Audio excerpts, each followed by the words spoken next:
और अब खबर ग्रीनलैंड की, जहां भले ही अमेरिकी राष्ट्रपति ट्रंप ने ऐलान कर दिया कि वो किसी भी कीमत पर ग्रीनलैंड को लेकर ही रहेंगे, और अब ट्रंप ये भी कह रहे हैं कि ग्रीनलैंड को लेकर उनकी नेटो चीफ के साथ डील हो गई है। ग्रीनलैंड फ्रेमवर्क के तहत कई बिंदुओं पर सहमति बन चुकी है, लेकिन ट्रंप के दावे पर डेनमार्क ने जैसे पानी फेर दिया। जहां डेनमार्क की प्रधानमंत्री मेटे फ्रेडरिक्सन ने साफ साफ कह दिया कि डेनमार्क की संप्रभुता से कोई समझौता नहीं होगा, उनके देश से जुड़े निर्णय लेने का अधिकार सिर्फ उन्हें है। मतलब संकेत साफ है। भले ही ट्रंप डेनमार्क को एहसान फरामोश बता दें और यह भी कह दें कि दूसरे विश्व युद्ध में अमेरिका ने ही डेनमार्क को बचाया था, लेकिन डेनमार्क का स्टैंड भी साफ है, क्लियर है। चाहे कुछ भी हो जाए, ग्रीनलैंड को हम छोड़ेंगे नहीं। देखिए, क्या ग्रीनलैंड पर अब युद्ध होकर ही रहेगा?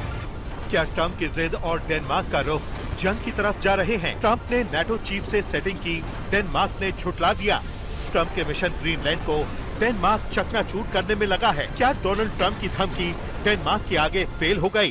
डेनमार्क के लिए इस वक्त मुश्किल हालात जरूर हैं, क्योंकि वो इस वक्त अजीब और मुश्किल हालात में फंसा है। उसका सामना किसी दुश्मन देश से नहीं, बल्कि अपने ही सहयोगी देश अमेरिका से है। ट्रंप ग्रीनलैंड पर कब्जा करने की कई धमकियां दे चुके हैं, जबकि ग्रीनलैंड आधिकारिक तौर पर डेनमार्क का हिस्सा है और वो भी अमेरिका की तरह नाटो का मेंबर है। यानी ऐसे हालात पैदा हो गए हैं जहां पर नाटो का एक मेंबर देश दूसरे मेंबर देश को मिलिट्री एक्शन की धमकी दे रहा है।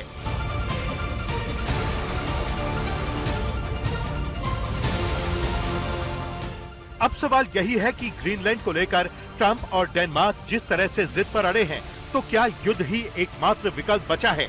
जिस तरह से डोनाल्ड ट्रंप ने डेनमार्क को एहसान फरामोश बताया और ये एहसान जताया कि दूसरे विश्व युद्ध में डेनमार्क को अमेरिका ने ही जर्मनी से बचाया था, इससे बात और बिगड़ती हुई दिखाई दे रही है।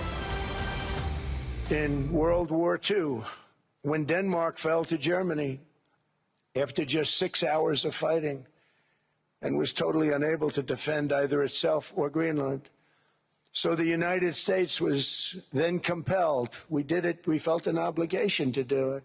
Denmark knows that. We literally set up bases on Greenland for Denmark.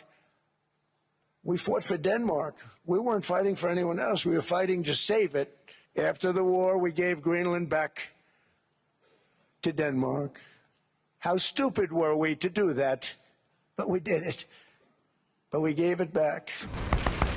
Greenland पर युद्ध छिड़ने की आशंका डेनमार्क को पहले से रही थी, तभी तो डेनमार्क की स्पेशल फोर्सेस ने ग्रीनलैंड में मिलिट्री एक्सरसाइज की है। यानी सीधे सीधे ये डोनाल्ड ट्रंप को डेनमार्क का जवाब है कि वो भी तैयार हैं। डेनिश आर्मी की जैगर कॉर्प्स में नई आर्कटिक स्पेशल फोर्सेस टीम शामिल है। ये टीम अक्टूबर 2025 से ग्रीनलैंड के बेहद चुनौती भरे हालात यानी बर्फीले पहाड़, आइस कवर, हाई एल्टीट्यूड में ट्रेनिंग कर रही है।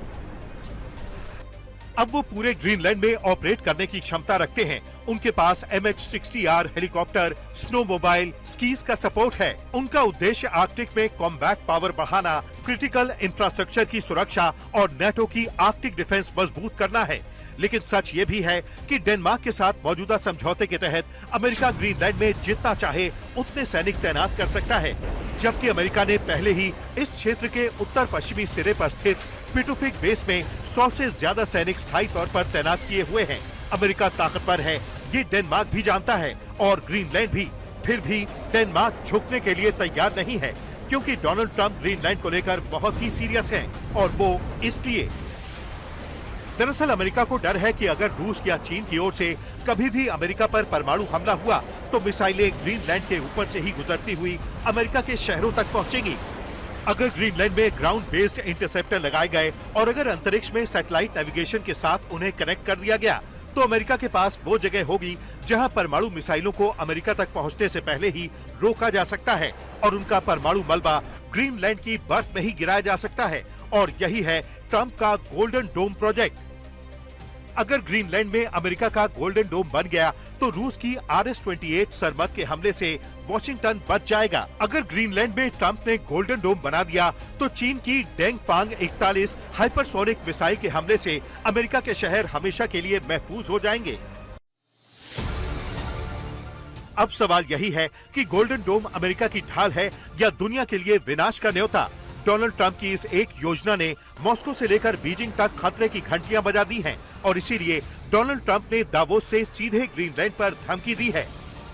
We never asked for anything, and we never got anything. We probably won't get anything unless I decide to use excessive strength and force, where we would be, frankly, unstoppable. But I won't do that. Okay? Now everyone's saying, oh, good. That's probably the biggest statement I made, because people thought I would use force. I don't have to use force. I don't want to use force. I won't use force. All the United States is asking for is a place called Greenland. पहले Davos से Greenland और Denmark को धमकी दी, फिर Trump ने social media पर लिखा कि उनकी नाटो चीफ के साथ ग्रीनलैंड को लेकर होने वाले समझौते की बुनियादी बातें तय हो गई हैं। अगर ये समझौता पूरा होता है तो ये अमेरिका और नाटो के सभी देशों के लिए फायदेमंद होगा। ट्रंप ने कहा कि अमेरिका, नाटो और दूसरे देश मिलकर पूरे आर्कटिक क्षेत्र की सुरक्षा पर काम करेंगे, जिसमें ग्रीनलैंड भी शामिल रहेगा। हालांकि ट्रंप ने इस समझौते की पूरी जानकारी देने से मना कर दिया। उन्होंने कहा कि मामला थोड़ा मुश्किल है और इसकी पूरी जानकारी बाद में दी जाएगी। ट्रंप